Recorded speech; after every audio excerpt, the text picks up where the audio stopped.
তিনি বললেন, সাদাকতা, আপনি সত্য বলেছেন। বলছেন, ফাআজিবনা লাহু ইয়াসআলুহু ওয়া ইউসাদ্দিকু। আমরা তার প্রশ্ন শুনে অবাক হয়ে গেলাম। সে নিজেই প্রশ্ন করছে, নিজেই আবার সত্যায়ন করছে। যে প্রশ্ন করছে সে তো জানার জন্য প্রশ্ন করছে।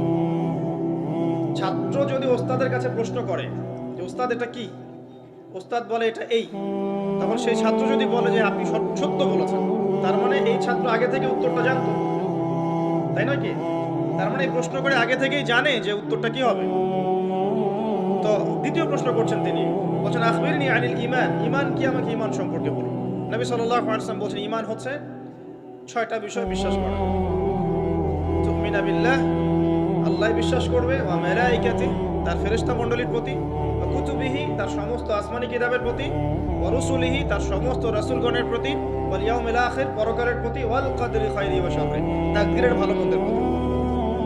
এই 6টা পিলারে বিশ্বাস করলে আপনি মুমিন হলেন। প্রশ্নকারী বলছে, সাদাকতা, আপনি সত্য বলেছেন। আবারও তৃতীয় প্রশ্ন করছেন, আখবিরনি আনিল ইহসান। হে মুহাম্মদ সাল্লাল্লাহু আলাইহি ওয়াসাল্লাম, আমাকে ইহসান সম্পর্কে বলুন। ইহসান কি জিনিস? নবী সাল্লাল্লাহু আলাইহি ওয়াসাল্লাম বলেছেন, ইহসান হচ্ছে আন তা'বুদাল্লাহা কাআন্নাকা তারাহ।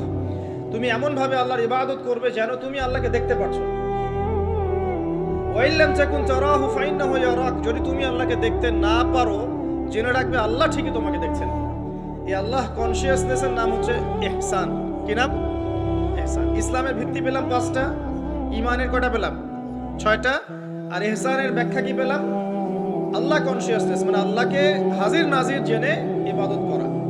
কেউ যদি আল্লাহকে হাজির নাজির জেনে ইবাদত করে, সে কিন্তু পাপ করতে পারবে না। তার নামাজে মনোযোগ কিন্তু ডানে বামে যাবে না ইনশাআল্লাহ। তো তিনি বললেন, সত্য বলেছেন আপনি। এবার চতুর্থ প্রশ্ন করছেন তিনি যে আখবির